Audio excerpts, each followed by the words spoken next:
And just like that, we're back. We're back. As you can see, back-to-back Pursuit of Wonder. You guys should already know. I love my mess. Alright? I love the channel, Pursuit of Wonder. I'm actually really fucking glad I found this channel. Like, me and my friend Felipe, he knows. Right? He said, he's even told me when I shared one of the videos, he said, bro, this guy's commentary is like a 10 out of 10. Like, this shit is good. Like, this is some good commentary, bro. This man honestly deserves even more recognition. He's already at 2 million, but like he just does like really good videos, and a lot of those really interesting to me. Like, they're really like interesting to me. They're a lot about the stuff that I like to think about. You know, very deep. I think about that stuff, right? Usually, and that's the type of stuff that does interest me. And I'm not somebody that just likes to shy away from it. Don't just necessarily hide from it, whatever you want to call it. Don't really care. It's not, and not what I mean, right? But anyways, hopefully you guys are having a great day today, right? If you're not, well, hopefully you're gonna do better. Hopefully tomorrow will be a better day. Hopefully you find some way, somehow, to see the good in life, right? By having gratitude. But also, if you feel like you're running out of hope, then this would be a very good video to see as well, and I'm gonna leave it a like, right? And hopefully you guys do as well. Leave a like on this video if you guys do like it. And see, we got like comments for like this from the professor, who says he's been dealing and struggling with depression and suicidal thoughts and related to the meaningless of life. And I can't tell you how much this video has comforted me today. I think a lot of people, I don't know why it automatically leads people, certain facts about the universe lead people to nihilism. But nihilism is very limited in a lot of ways. Not even from a structuralism standpoint. It's very limited. Even Simone de Beauvoir will tell you. But we don't have time to get into philosophy shit like that, right? Let's just see what he has to say. Let's get right into it, right? Let me not waste no more time. Let me not talk. I'm gonna try not to pause it too much. I'm surprised I have not gotten more comments telling me to just shut the fuck up, because I feel like I talk too much, but I don't want to be boring either. I don't want to just sit here and not give my two-piece, but definitely not have it be too long at the start, right? But let's go. It wasn't that I wanted to die. I just didn't care if I did. Life and death were equally meaningless to me, equally neutral. Two sides of the same coin that I would have happily passed by on the street without picking up. I was raised Lutheran Protestant. My parents and whole family were extremely strong-faithed. It was the centerpiece to everything. We did it all the sacraments, the traditions, the rules, the beliefs. Well, maybe not Lutheran Protestant, but yeah, that was very religious. From top to bottom. When I was young, the Protestant doctrine was just another truth of the world. It was as real and as true as why you look both ways before you cross the street. As a young child, your family is your only real snorkel to the universe. What else are you supposed to believe other than what the people who taught you how to talk and act and tie your shoes and everything else say? Those are those people that indoctrinate you, right? Because, somebody's got to do it. Like, I'll say it again because I said it last video. We are information processing systems.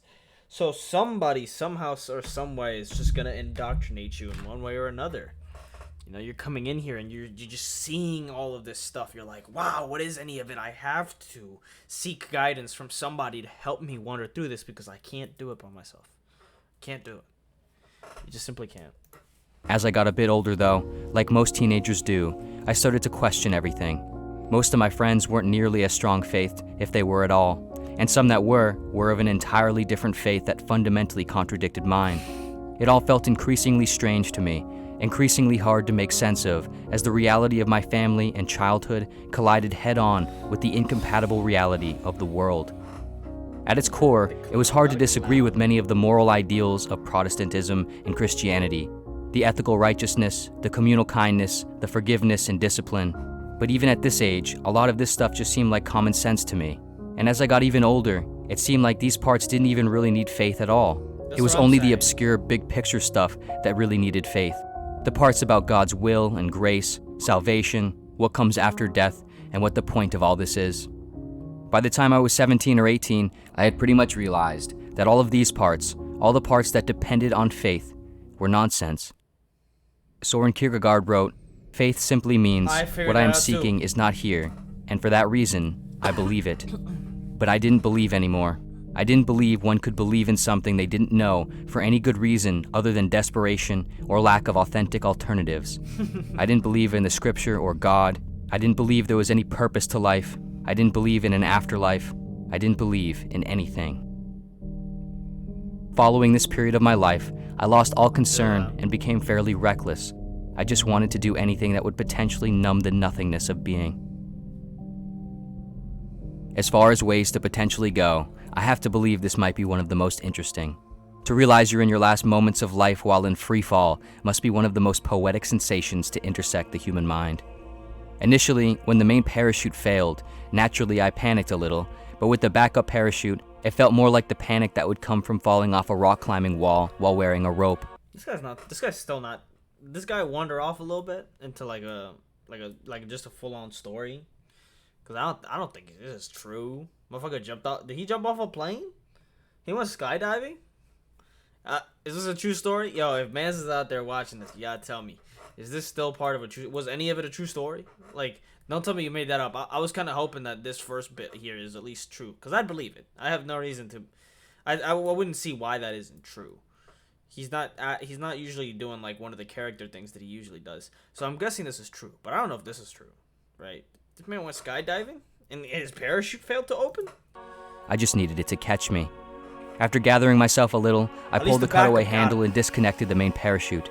This immediately sent me spiraling out of control, though.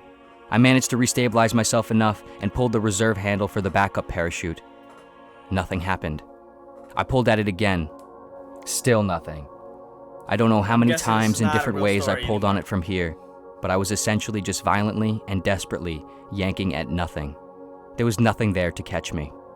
The feeling at this point was so beyond describable. Your brain just can't comprehend what is happening. It panics itself into an almost psychedelic state of mind. There must have been just 40 or 50 seconds or so between me and the ground. I know it probably sounds like the most cliched thing one could say here, but those 40 or so seconds lasted for what felt like hours. I don't mean to say that just as some sort of expressive hyperbole, but I literally mean they felt like they slowed into hours or even a whole day. Perhaps a more accurate way of putting it would be that time seemed to almost stand still or no longer even really exist at all. In the past, I've read various works of philosophers who argued that time is a feature of the mind and not actually a property of objective reality itself. An experience like this really makes you take that seriously. Merely because of my state of mind, time changed and almost disappeared. I wouldn't say my life flashed before my eyes during this, but in some impossibly strange way, items from my life seemed to fly past me, as if they were floating up from Earth's surface into the sky as I approached the ground in super slow motion. I saw my dog, my brother, several of my current and old friends, my bike, my ex-girlfriend, my computer, my favorite pillow, my phone, my car, random pieces of clothing, sentimental possessions I've held onto, things I have hanging around my apartment walls, items from my kitchen, some of my favorite foods, alcohol bottles. I saw dollar bills and credit cards, paperwork, and other miscellaneous items. They all flew up and past me into the sky. At first, as I watched these items drift up and toward me, I found myself thinking about what I had already known now in my adult life. With death approaching millisecond by millisecond, inch by inch, its impending nature elucidated by this immediate physical exemplification, all these things that were passing by were about to be gone forever. Not literally per se. Of course they would outlast me physically, but in the sense that they existed in their form as I knew them exclusively inside my head, and since my head was about to be no longer, neither would they. And so, all of these things, my life, the way I saw and understood everything, in but seconds, would ultimately not matter at all. It would all go nowhere for nothing. But yet, despite this, as these things seemed to drift past me, I watched and he's speaking very subjectively. It would all go nowhere to you. Of course, family members, immediate family members, people that like you, they love you. Nobody's really that alone. Like, people... Damn, it's raining. People aren't really that lonely. Like, people love you. People are out there that they need you, okay? That they really want you here, whether they express it or not. Because a lot of times, people don't know what they have until it's lost. But you don't need to be lost for that, for that way. You don't need them to necessarily realize that. Nobody requires that, to have that harsh reality happen to them to the point where they have no choice but to wake up. I mean, a lot of people even fantasize about that, right? I've listened to this Hobson song before, where it's just what is it? I forgot the name. It's on that new album that he never dropped. Where he's like speaking in his own head, and he's talking about how he wants to like splatter his brains against the wall, because people don't know what they have until it's lost. You know, he'll be all over the tabloids. You know, people will be talking about him. His ex-girlfriend will feel fucking shitty for the fact that she took his kid, and he's not even allowed to visit her in Australia or visit his kid, so he can't see his kid, and like a whole lot of shit, right? Where if you only focus on those things, which I mean, couldn't really help it. I mean, not being able to see your kid is a pretty serious thing. I mean, I wouldn't say necessarily just distract yourself, but I mean, what else can you really do? But I mean, I know that, and he talks about wanting to do it because like he feels like he wants to do that because he feels like maybe if he did that, then motherfuckers would wake up. But that's motherfuckers that feel like they're not appreciated. Like nobody hears them. Like nobody listens to them. Like they want to get revenge. That's not everybody though. Like other people, they don't do it because they don't want people to be sad. They don't want people to cry or be angry. They don't want to disappoint people. A lot of times, that's a lot of the things it's one of the only things stopping people. It's just the fact that they're so connected to everything that like they kind of can't do it. They can't just go, but they really want to. But they realize how interconnected they are with a lot of shit, right? With a lot of systems. How they came into being and they're like a part of this whole very complex, very interconnected web of things that you're a part of, that if you just left, I mean, it's kind of complicated. You complicate things if you just leave. You'd complicate things. And a lot of times we don't want to do that.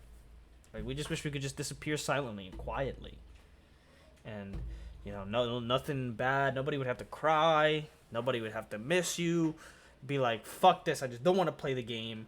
But realizing that other motherfuckers are going to keep playing the game even if I'm not, and some of them might care about me, some of them might be really affected by the fact that I'm not going to be here, means I am sort of forced to keep playing the game. And then that brings about a whole different sort of state of mind for people, right? Where you're just like, well, now at this point, what the fuck? Right? And it brings that nihilism thing. But you're not going to do anything. Because, I mean, throw yourself in the middle of the ocean, you're going to do what this guy's doing, throw yourself out of a fucking plane and have both of your parachutes fail by accident, of course. And you're going to see yourself desperately tugging at that fucking shit. You throw yourself in the ocean, sorry. You're going to find yourself desperately trying to survive, desperately trying to stay alive and swim to the surface and being able to breathe. Because nobody wants to die, okay? It's not really physiologically, like, something, like, well, I mean, funny enough, you can commit suicide. Like, that you actually can do, which is crazy when you think about it. Can any other animal commit suicide? That's a good question. Let me Agony. talk too much, sorry. I had the sudden awareness that the distance between me and the ground was the distance between me and never seeing my dog again, never seeing my friends again, never meeting a new friend again, nor girlfriend or spouse, never entering into my apartment or home at the end of a long day again, never walking down a street again, never tasting food again, never experiencing any item or person I had ever known again. We all know, as a concept, that eventually we will do everything for the last time. There's no surprises here. But knowing this as a verbal construction versus staring its truth dead in the eyes as it approaches you from mere feet and seconds away is a totally different thing. In this moment, I not only felt the survival instinct of my unconscious mind kick in, but I also felt an immense despair and desire for life on the conscious side of my being as well. This may seem less than interesting to you, but to me, seeing as how for the prior several years of my life, I was convinced that life didn't matter, and I didn't care if I died or not. The fact that everything mattered so much in this moment, even something as simple as just the kitchen spoon I preferred to use, was revelatory. I realized in all of this that the significance of these items, the significance of my life, was not about what it all meant beyond me or beyond this life. Made clear by the clarity of death, even though none of it was coming with me into the ground, it all still mattered. Yeah, I feel like it becomes I feel like it becomes sort of a fuck up. Like, it becomes a unnecessary, like, con of the ability to reason. Is that you're going to try to reason about the meaning of it in comparison to what exactly? In comparison to the universe, to something as big as the cosmos? Are you comparing your life to the immense, like, your physical size? What, like, if you're 5 foot, I'm like 5'10", what am I?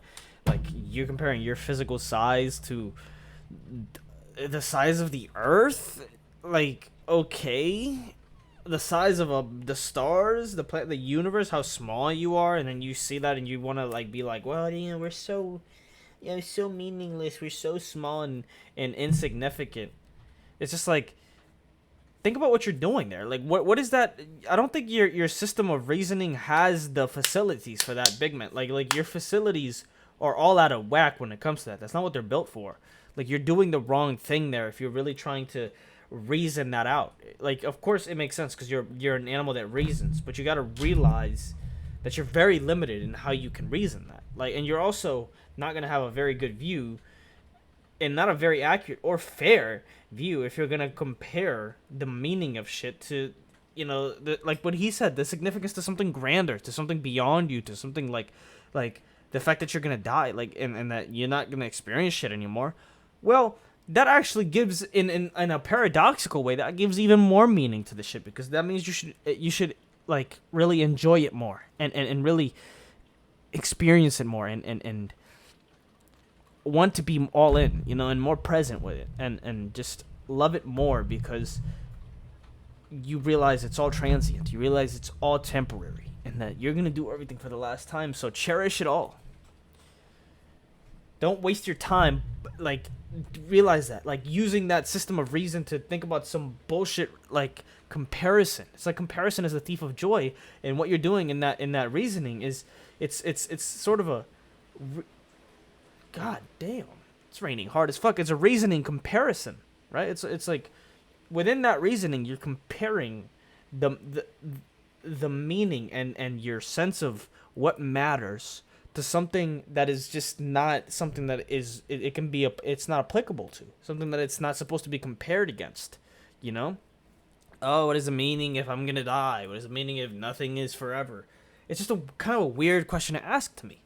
It's sort of an odd question to ask, but I understand where it comes from, because it's like I can see where that sort of shit came about, but it doesn't really work that way. It doesn't work that way. And I think more people need to see that.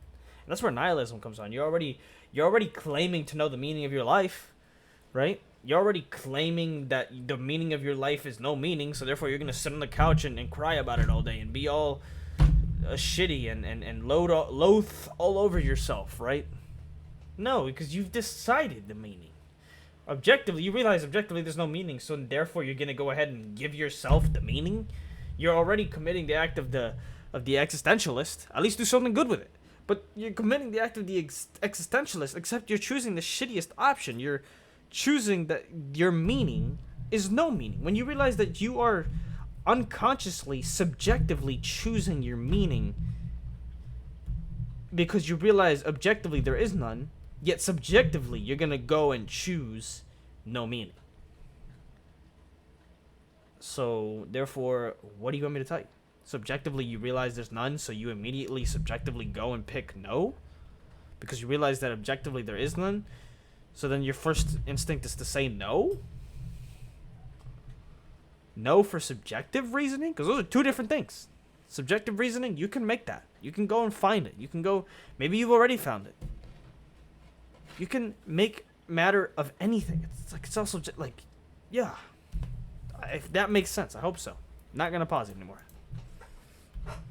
Meaning, the significance came from me while I was alive. It was around this moment that I sort of came back to. Definitely not fully, but at least more than I was. In perfect irony though, I realized simultaneous to realizing that I actually wanted to live, that it didn't matter that I now realized this. There was no hope. I was falling at 200 feet per second toward Earth's ground. But yet, despite this, I tried anyway. I flattened my body and tried to slow my descent as best I could. I scanned the area around me and located a nearby lining of trees and aimed toward it. More and more, the trees grew from what looked like one large mass of moss on Earth's surface to individual separate objects growing in size and detail. Without even thinking, I positioned myself upright, put my legs forward, back straight, shoulders up, hands on my head. Then, black. It felt like I was passing over to some other realm of existence. I remember thinking to myself in one burst of dim consciousness, perhaps I was wrong. Perhaps there is an afterlife. But in another subsequent burst, sometime later, I realized, unless they carry you to heaven on a stretcher in a helicopter, I was either hallucinating, dying, or somehow surviving.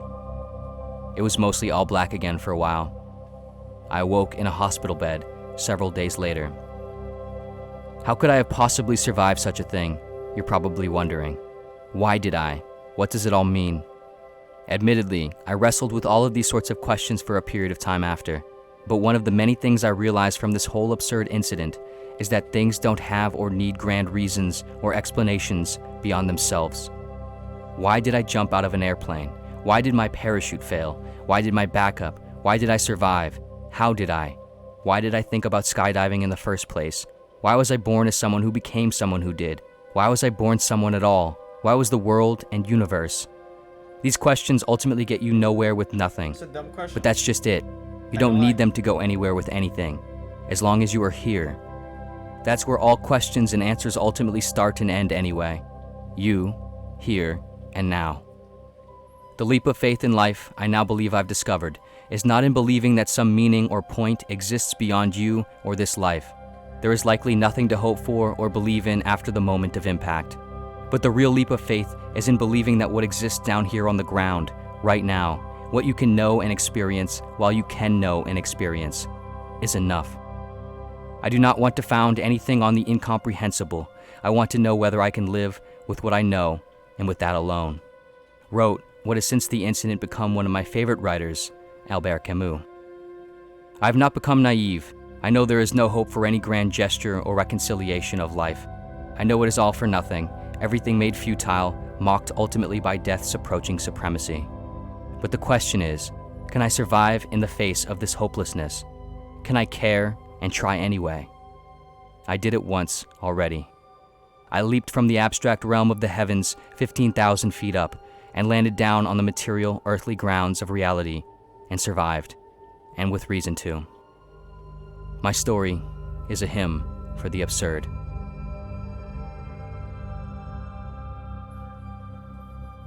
It's all very absurd, isn't it? It's all quite very absurd. Thank you so much for watching. It? For anyone interested in further supporting the channel, a small restock of clothing is now live on the Pursuit.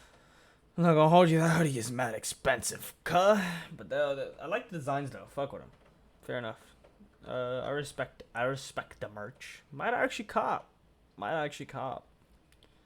Step 1: have an existential crisis if my parachute falls. Okay, that's fair enough. I will think about that just in case that happens. I will try to keep that in mind. The realization that I had killed myself in my past, and I was more sorry for that than myself.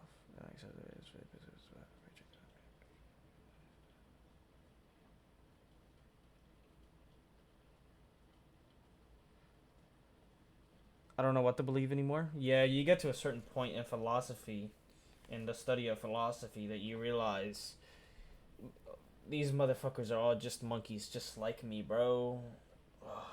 And what if all of their abilities to reason are just not like? But the thing is we already saw that video about the limits of wisdom, and how none of them are going to be a universal answer to anything. All of them are a means, rarely to an end, right? Or whatever he says. I don't remember the exact quote, but there's no universal philosophy. There's no answer. And I remember so long ago I listened to that Joe Rogan clip, man. He said, bro, there is no answers, only questions. And he said that before I had even started studying philosophy. And now I studied philosophy a little bit.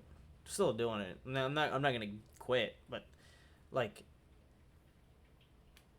he said it. He's right.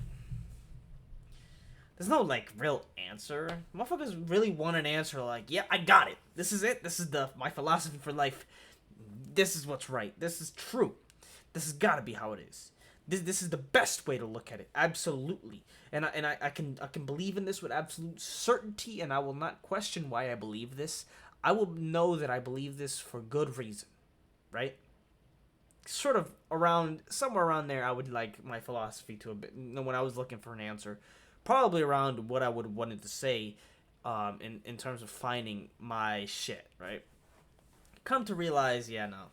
I mean, if you're a Buddhist, if you really practice Buddhism a lot, well, what about what Sartre's saying, Simone de Beauvoir, about ambiguity and living in a duality, and how all of these philosophies and all of these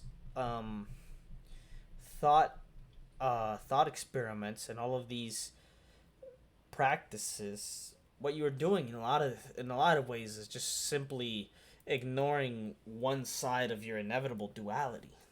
You're ignoring this side. You're choosing to just because it's going to make you feel better. But is that the right thing to do?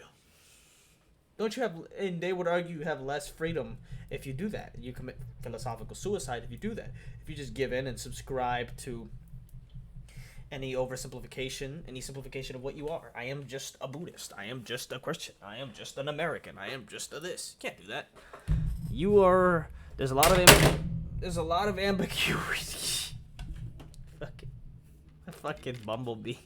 Just fucking fell. I've had this since I was 7, and I never changed batteries, and I've never changed its batteries. I never even opened checked it to see if it has batteries, and it still works. Fuck it. Fucking bumblebee. Just fucking fell. And with that, I'm gonna leave it right there, man. Hopefully you guys enjoyed that. Let me know what you guys think. And it's a fictional story. Fuck. I should have read that before I started. God damn it. I should have read that. Catch you. Okay, I'm gonna catch you. Damn, I just hit the mic. Fuck. Okay.